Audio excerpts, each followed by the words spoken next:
जय हिंद, नमस्कार दोस्तों। हम आ चुके हैं मध्य प्रदेश लोक सेवा आयोग और मध्य प्रदेश लोक सेवा आयोग पर 2020 के इंटरव्यू यहाँ पर चल रहे हैं। हम लोग जानना चाहेंगे यहाँ से कि 2020 का जो इंटरव्यू सर देकर निकले हैं उनसे जानेंगे कि क्या उनका एक्सपीरियंस रहा है 2020 के इंटरव्यू में। क्या नाम है सर आपका? मेरा नाम रविशंकर धाकड़ है और मैं ग्वालियर मध्य प्रदेश। ग्वालियर मध्य प्रदेश। जी सर, अभी आपने 2020 का इंटरव्यू जस्ट आप देकर सर बाहर आए हैं, तो आपका पहले तो MPPSC में आपका प्री और मेंस दोनों क्वालिफाई हुआ है सर। उसके लिए बहुत बहुत शुभकामनाएं, बहुत बहुत बधाइयाँ। हम लोग हमारे जो विद्यार्थी हैं MPPSC के, जो भी आने वाले समय में इंटरव्यू देंगे, तो उनके लिए ये बताने का प्रयास हमारा रहेगा। पहले तो आप प्री और मेंस का सर आपका जो यात्रा रही है, जर्नी रही है, थोड़ा सा एक्सप्लेन आप सर करें। एक्चुअली मैंने तो पहले UPSC की प्रिपरेशन की है दिल्ली से, तो फिर जब मैं यहाँ आया तो मैंने सेल्फ स्टडी से ही अपना प्री और मेंस निकाला। जी सर। तो प्री मतलब उतना टफ नहीं रहा, क्योंकि यहाँ पे जो वेटेज होता है वो MP का, और पहले एक्ट आते थे जी। और अब एक्ट की जगह जो नए फॉर्मेट में कमीशन आ गए हैं। तो अगर आप MP आपका बहुत अच्छा है और कमीशंस बहुत अच्छा है जी, तो आपका प्री निकलने के चांसेस बहुत ज्यादा हो जाते हैं। जी। ज्यादा इधर उधर भागने की जरूरत नहीं जी। है, आप फोकस रहो उन्हीं चीजों को। सर मेंस के लिए ये है कि आपको, जैसे अब साइंस का वेटेज थोड़ा ज्यादा हो गया पेपर 3 का, जैसे इस बार डाइसी सिचुएशन थी, तो आपको साइंस जो है थोड़ा NCERT से पढ़ना पड़ेगा, उस लेवल पे क्वेश्चन आ रहे हैं सर। और बाकी पेपर 1, 2, 3 जो हैं पुराने जैसे ही हैं जी। और इथिक्स में बहुत ज़्यादा चेंजेस हुए नहीं हैं और हिंदी और ऐसे भी सेम है जी। तो आप उन पे फोकस करिए, उन चीज़ों को बार बार पढ़िए। और मेंस क्रैक करने का एक ही तरीका है कि शॉर्ट नोट्स बनाइए और उनको मल्टीपल टाइम रिवाइज करिए और मिनिमम नंबर ऑफ नोट्स को रेफर करिए। मतलब ये नहीं कि मार्केट में 10 कोचिंग का मटेरियल मिल रहा है तो आप उसको खरीद लाए जी। आप एक ही खरीद के लाओ, बट उसको डेप्थ में पढ़ो, उसमें जो कमियां हैं आप उनको निकालो और उनको फुल करो जी, तभी आपका मेंस निकलेगा। और once you have cracked mains तो आपका बार बार निकलेगा। अगर आप एक बार टेक्निक सीख गए तो आपका हर बार मेंस निकलेगा, तो आप हर बार इंटरव्यू देने आओगे। मतलब पूरा रोल सर टेक्निक्स का रहेगा। मतलब टेक्निक्स अगर आप कर लेते हैं तो मतलब फिर आपको आने वाले या तो जैसे फर्स्ट दिया, सेकंड दिया, स्किल सीखनी पड़ेंगी, वो कॉन्फिडेंस लेके आना पड़ेगा। क्योंकि क्या होता है, कई बार बच्चे पढ़ तो लेते हैं जी, बोलेंगे कि MP भी पढ़ लिया सर, कमीशन भी पढ़ लिया, अब भी प्री नहीं निकला जी, बट क्या होता है लास्ट तक जाते जाते वो दूसरी चीजों में फंस जाते हैं, जैसे करंट वगैरह में बहुत टाइम वेस्ट कर देंगे, वो रिवीजन नहीं करेंगे उन चीजों का। जब तक आप रिवाइज नहीं करोगे सिलेक्शन नहीं होगा। Revision is the key to success. Sir जैसा प्री में बताते हैं कि जैसे प्रशासनिक जो सेवा होती है वो मोस्टली हम लोग हिंदी और इंग्लिश का कोई रोल रहता है सर प्री, और प्री में खास करके हम लोग बात करें सर? प्री में कोई रोल नहीं है लैंग्वेज का, क्योंकि दोनों लैंग्वेज में पेपर आते हैं। तो ऐसा कोई प्रॉब्लम नहीं है मेरे हिसाब से। मतलब हिंदी इंग्लिश दोनों प्रेफर आप कर सकते हैं? हाँ, हिंदी इंग्लिश में कोई भी प्रेफर कर सकते हो जी।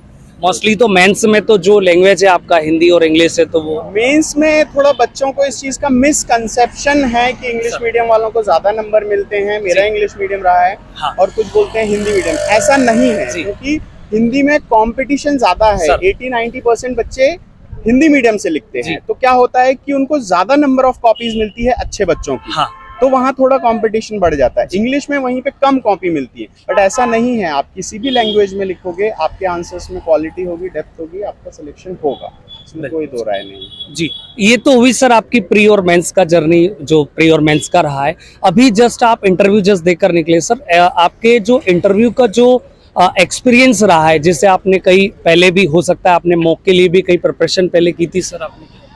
अब मॉक के लिए मैंने एज सच तो कहीं पे प्रिपरेशन की नहीं जी, है ना। मतलब 1-2 सीनियर ऑफिसर्स हैं, उनसे ही मैं रेगुलर टच में रहा और उन्होंने मुझे बहुत अच्छे से गाइड किया। मैं नाम तो डिस्क्लोज नहीं कर सकता क्योंकि वो IAS ऑफिसर हैं। बिल्कुल। तो मतलब उन्होंने जरूर मेरा 4-5 सेशंस रेगुलरली मुझे बुलाया, रात को टाइम दिया, 12 बजे 1 बजे तक। तो वो लेवल ऑफ डेडिकेशन दिखता है कि एक IAS ऑफिसर आपको इतनी रात को भी टाइम दे रहा है। मतलब आप भी कल जाओ सिस्टम में तो इस लेवल पे वर्क करो। बिल्कुल। तो ये चीज है, तो मौक नहीं दिया, काफी अच्छा। तो अभी आपका इंटरव्यू जस्ट देकर सर आए, तो क्या क्या प्रश्न आपके रहे हैं और कौन कौन से वेटेज रहा है, साइकोलॉजी का क्या रोल रहा है थोड़ा सा?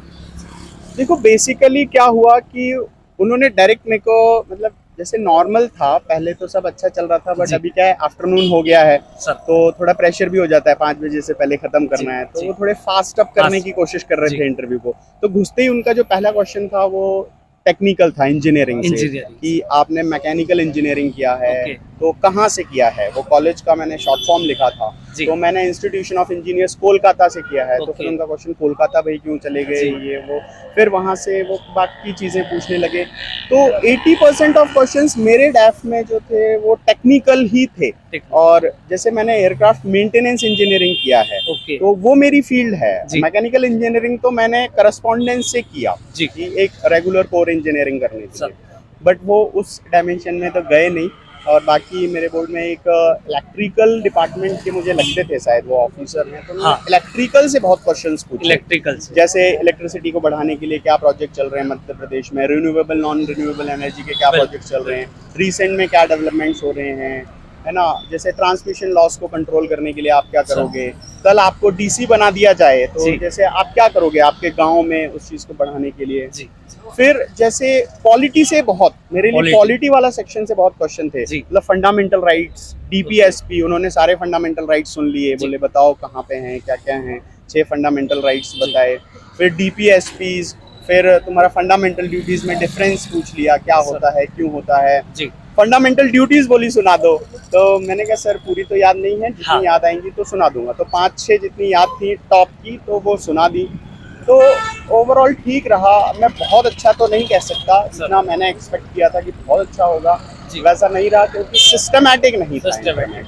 क्योंकि एक इंट्रो, फिर आपकी क्वालिफिकेशन से, फिर Okay। आपकी हॉबीज पे Hobbies। जैसे वो गए ही जी। नहीं, जी। मतलब हॉबीज से सिंगल क्वेश्चन नहीं था, जी। एक भी क्वेश्चन नहीं था हॉबी से। हाँ।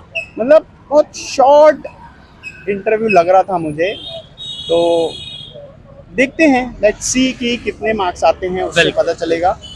बाकी फिर जब मैं निकल रहा था तो हाँ। फिर भी उनको एक डाउट हो गया, अच्छा आप 2013 के पास आउट हैं, अभी तक हाँ। क्या कर रहे हैं। जी। तो मैंने कहा सर मैं पास में वर्किंग रहा हूँ, और जी। फिर मैंने रिजाइन करके इसकी प्रिपरेशन स्टार्ट सर। की। तो 19 में भी कॉल था, 20 में भी कॉल हाँ, था। हाँ। तो मेरा सर पूछे दोबारा आओगे क्या, मैंने कहा सर जॉब नहीं मिलेगी तो आना पड़ेगा, आप रिजल्ट पहले मतलब दे दो। 19 भी आपका मेंस क्वालिफाई, 19 का हाँ, इंटरव्यू। 19 का भी इंटरव्यू है और 20 का भी है, जी। और 21 में भी मेंस है 21 जुलाई में अभी। जी। तो लेट्स सी, तब तक ये रिजल्ट आ जाएगा तो उसके बिल्कुल। हिसाब से आगे डिसाइड करेंगे। सर मैं आपसे एक प्रश्न पूछा, जैसे कि हम लोग मध्य प्रदेश से, आप ग्वालियर से आए, तो मध्य प्रदेश का कोई क्वेश्चन आपका इंटरव्यू में जैसे रहा? ग्वालियर से कुछ क्वेश्चन पूछे थे उन्होंने कि जी। ग्वालियर में क्या फेमस क्या है।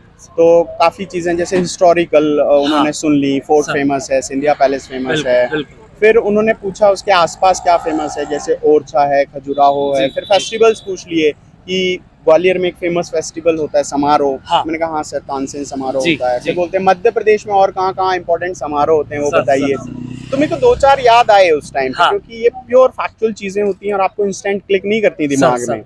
उज्जैन और इंदौर ये सब जगह, तो 2-3 बताए, फिर हाँ। सॉरी बोल दिया कि सर बाकी रिकॉल नहीं कर पा रहा हूँ। तो ऐसा था कि हम बोल सकते हैं कि एनालिटिकल क्वेश्चन 60% थे, जी। फैक्चुअल क्वेश्चन 50%, 40% फैक्चुअल थे, जी। है ना, कि प्योर फैक्ट पूछ रहे हैं वो, है ना, कि ये सब चीजें हैं। और सर मैं बताना, जैसे आपने ग्रेजुएशन जिस फील्ड से किया, तो मतलब उस फील्ड का रोल तो रहेगा, मतलब जो आपसे एक ओवरऑल फीडबैक में लेना चाहूंगा कि ग्रेजुएशन जिस फील्ड से आप करके आए, या तो इंजीनियरिंग करके आए, तो उसका कितना क्या रोल रहा है सर?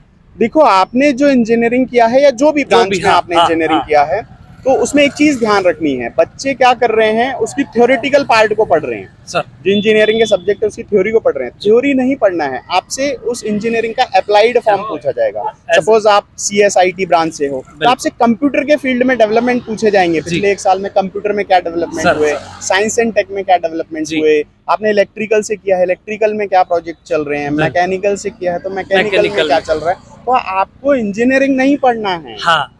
वो बुक्स सब्जेक्ट्स नहीं पढ़ने हैं, आपको उनका देश में क्या चल क्या रहा है, चल रहा है? आपके स्टेट में क्या चल रहा है, बिल्कुल। आपके जिले में जिले उससे में। रिलेटेड कोई प्रोजेक्ट चल रहा है, तो आपको वो बताना हाँ, मतलब ये मान सकते हैं एज ए प्रैक्टिकल आपको जाना है। आपको अप्लाइड इंजीनियरिंग Applied पढ़ के आनी बिल्कुल। है, और जो न्यूज में और कहीं ना कहीं करंट में है। बिल्कुल। हाँ, मैं उसी टॉपिक पर आ रहा था सर, जैसे मध्य प्रदेश की अपन ने बात की, आपके ग्रेजुएशन लेवल की हमने बात की, एज ए करंट अफेयर्स का क्या रोल रहा सर आपके इंटरव्यू में?